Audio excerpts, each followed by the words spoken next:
Hey, what is up, guys? Tech here, and today we have the Samsung Galaxy A14 4G LTE One UI 7 Android 15. Now, you might know that if you're subscribed to the channel a while before, I made a video about downloading this update about a week ago, and a lot of people in the comments were saying, but lag, there's no more where the phone lagged. I want to make a separate video how this thing runs and is still usable in a separate video where the thing's actually booted up and you can actually use it.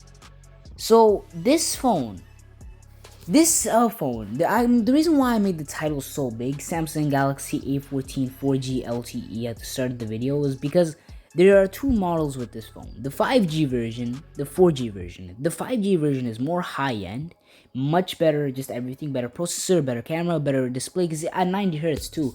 This phone only has 1080p display, Exynos 50, 60Hz display, and just everything is just going to be worse because the processor isn't that high for this thing to be used. But that's besides the point. We're going to be talking about the 4G model today. So this phone, I'm going to be just telling you, how is the battery getting better, how did the performance get better, and how's they better optimize it, and how is the widgets on this thing, and how's all that going to be. So let's start off with this widgets on the phone. The widgets have gotten much better because now you can customize it much more. And not only that, the actual control panel on the top is gotten much better now because this phone is going to have much better animations than before. That's much better. That's also a sort of thing that I want to talk about is the animations immediately when I got this phone on the update were the animations, which is really cool because, you know, before I actually used this as my main phone for like a while, maybe even a year, I used this as my main phone. It wasn't that good of experience because, you know, I was doing high-end stuff on it. I was playing games, you know, call backgrounding, stuff like that, editing videos. It was really not too good for the phone. But here's the thing. This phone is a budget phone with Exynos 15. You can get this phone for about maybe $150. Maybe if you're lucky, you can get it for $130, something like that. Maybe even $120. But this phone, the performance has gotten much better.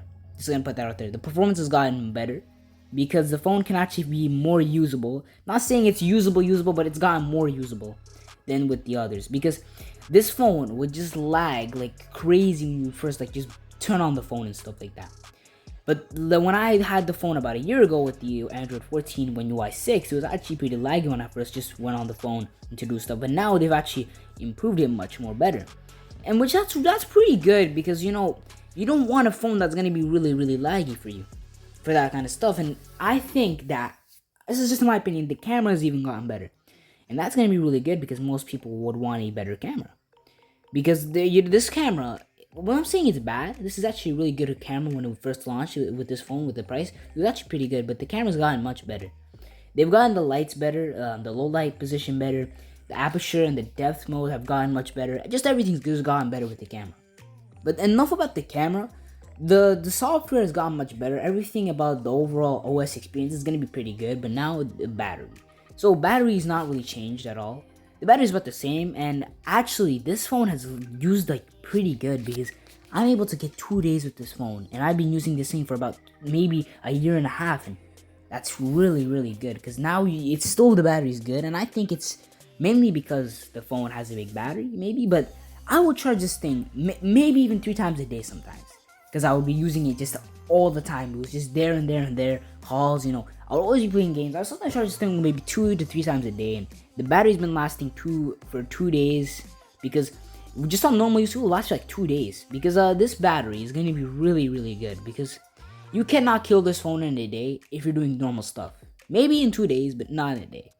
But the battery is, I don't think the optimization did anything to it. I don't think the software, maybe it did, but for me, it's probably about the same because the battery is really good. Nothing's changed, but the charging animations did change actually. That's different. When we plug into the phone with the charger, the animations of the phone will have much better changed.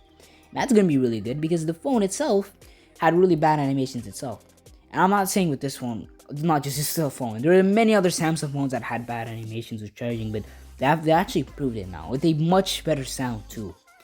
Now that comes up to the conclusion right here. This phone, is it still usable in 2025? So here's the thing.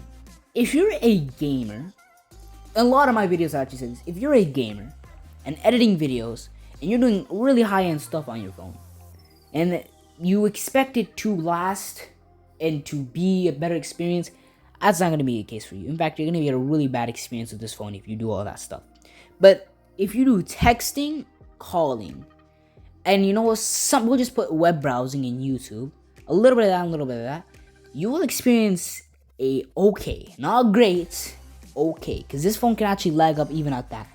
So this phone I wouldn't recommend it if you want to buy this phone. I would not recommend this phone, because this phone, there are much better phones you could get for 120, maybe even 150. There's much better phones you can get. Like the XR is a much faster phone than this, and you're gonna be a better experience with the XR, maybe that and that. You're gonna get a better experience, but that's just going to be it. So it's usable for most people, and that's going to be basically my ONEUI 7 Android 15 update to this phone, and how does it still work and how is it still usable.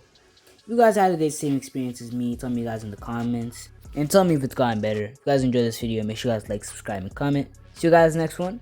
Bye.